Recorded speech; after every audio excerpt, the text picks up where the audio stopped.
Happy morning, students. I am your RVR sir. Today we are going to describe one more important and an excellent useful concept for all of you. That is nothing but Fraunhofer diffraction due to n parallel slits. Our today's topic is Fraunhofer diffraction due to n parallel slits.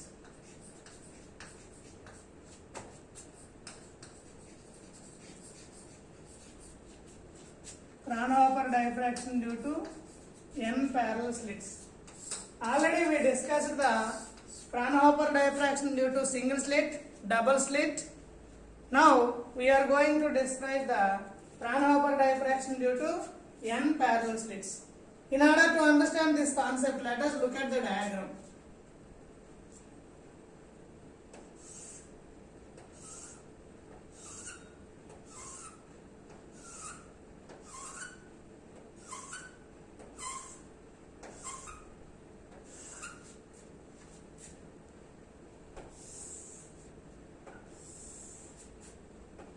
This is a convex lens.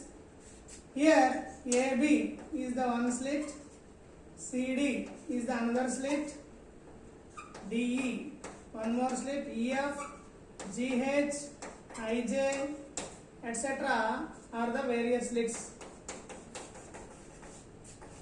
Now here we are having screen. Then these are what we call it as the light rays which are propagating or when a plane wave is incident on this particular what we call it as n parallel slits. The remaining story is common. Here we are having a source of light from which the light rays are propagating by means of a lens L1 which made into a parallel rays. Those parallel rays are allowed to incident on this particular n parallel slits. These are n parallel slits. AB is the one slit, CD is another, DE is another slit, EF is another slit. Like that, we are having several slits, and there is a equal opaque distance between them. So AB, CD, EF, GH, IJ. So AB is the one slit, CD is another, EF is another, GH is another, IJ is another slit. When the plane wave is incident normally on this particular slit, then what happens? Or for the better understanding, you can draw this light rays like this. Then you can easily understand what is easily understand the diagram.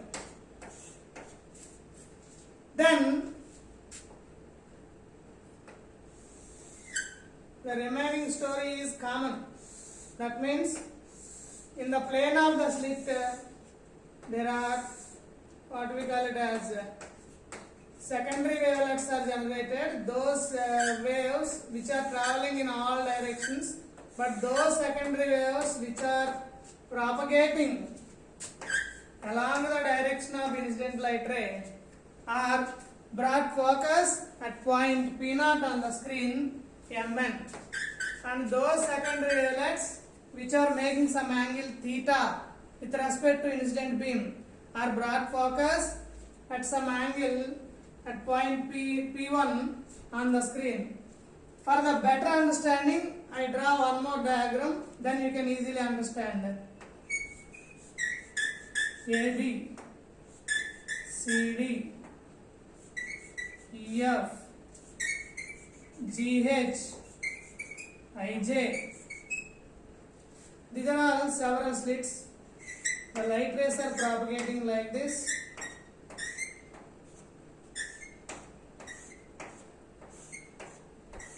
So at each and every point in the plane of the slit will act as the source for generation of secondary wavelets, and those waves which are making some angle theta with respect to incident light ray are brought focus at point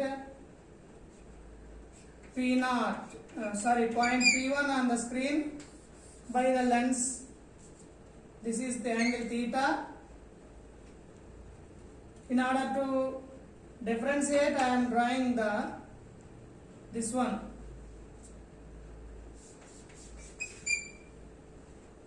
With the colored chart.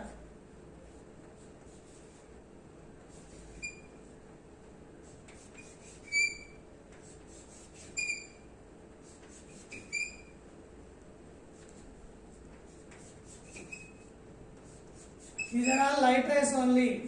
This particular green color dotted lines also represents the light rays propagating, secondary waves propagating with some angle theta with respect to incident beam. And these are what we call it as placed at an angle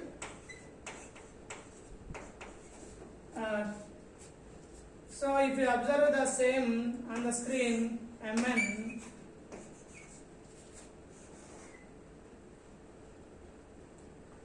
which are brought focus at point P1 on the screen, then you can easily understand. This is what we call it as first order diffraction maximum.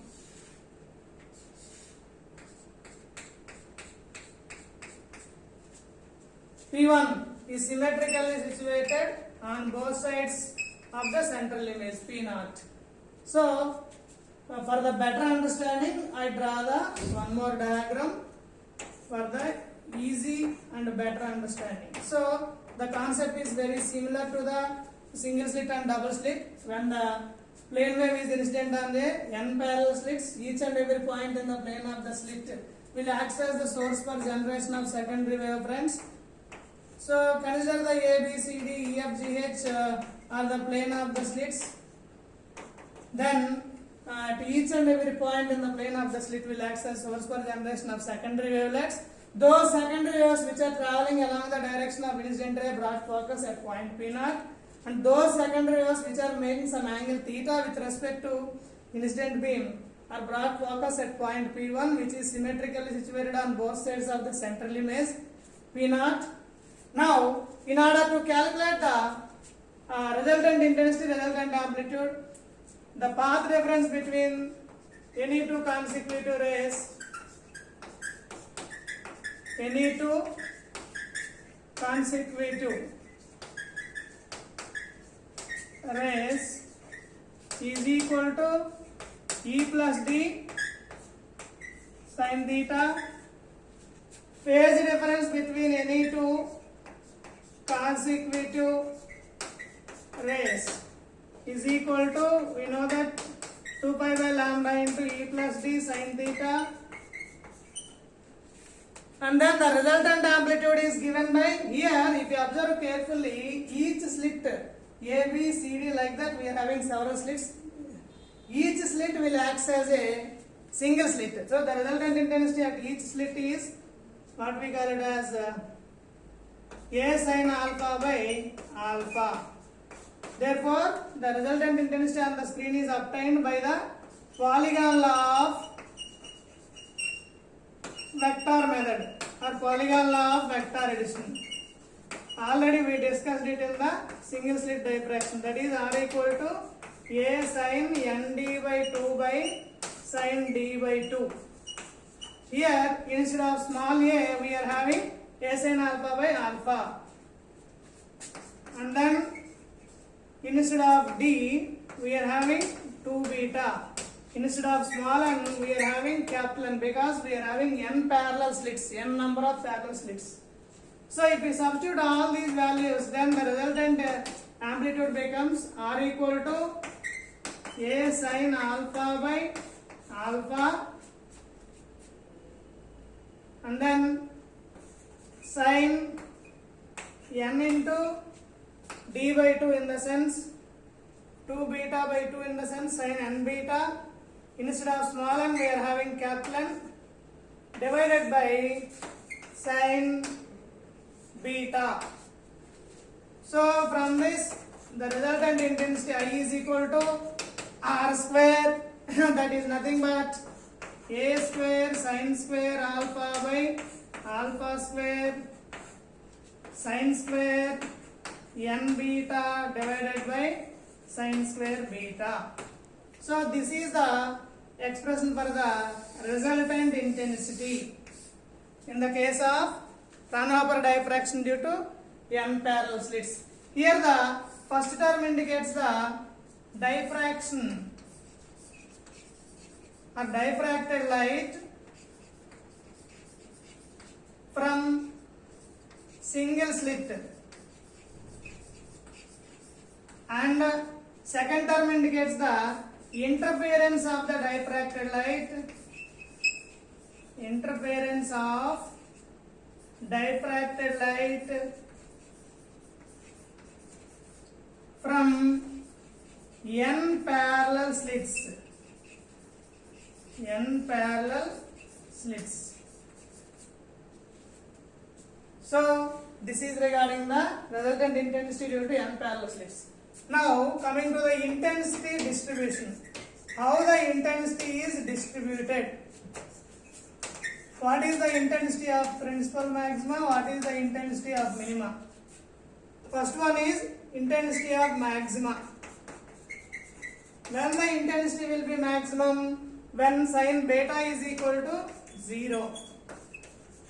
When sin beta will be 0? When beta is equal to plus or minus n pi. We know the value of beta. Substitute the value of beta. That is nothing but 5 by lambda into e plus d sin theta is equal to plus or minus n pi.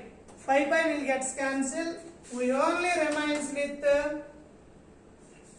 e plus d sin theta is equal to plus or minus n lambda.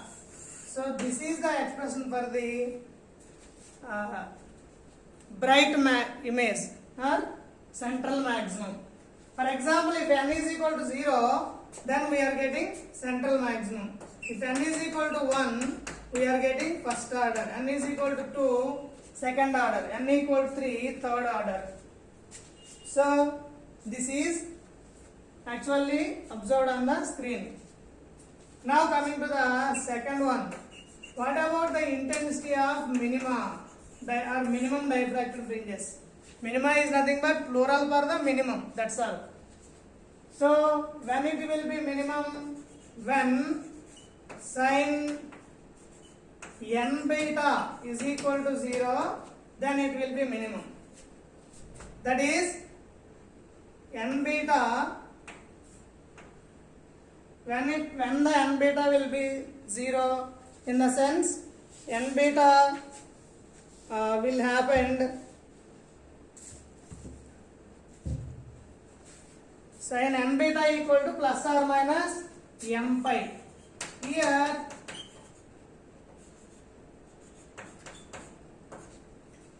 where m indicates the another number, m indicates the intensity of minimum.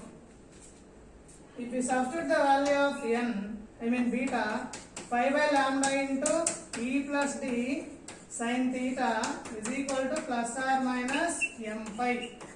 So pi will get cancelled. We only remains with n into e plus d sin theta is equal to plus or minus m lambda. So this is the condition for minima in the case of n parallel slits. Let it be equation number 1, represents the resultant intensity. Number 2 represents the condition for maximum. Number 3 represents the condition for minimum. This is regarding the Fraunhofer diffraction due to n parallel slits. Now, what about the intensity distribution curve? I will draw the curve here. Intensity distribution curve. It will be maximum at central image. For example, here this is the what we call it as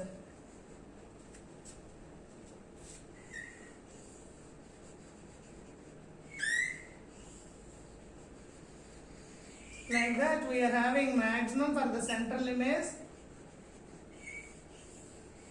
with decreasing intensity. This is obviously theta versus that thing. N equal to 1, n equal to 2, n equal to 3. This is n equal to 0. Like that. If you observe the distribution curve, the most of the intensity goes to central maximum. Remaining is distributed for the remaining orders with decreasing intensity. First order is decreasing intensity, second order very much decreasing intensity, third order almost intensity equal to minimas. This is regarding the Fraunhofer diffraction due to n parallel slits. All of you note down it. If you have any doubts, please feel free to ask me.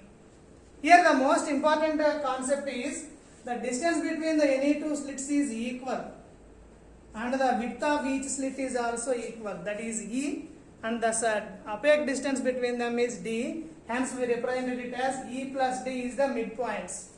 That is nothing but E plus D is it is also known as grating element or grating constant. Right, all of you note down it. We will discuss the next concept, that is diffraction grating, in the next class. All of you note down it.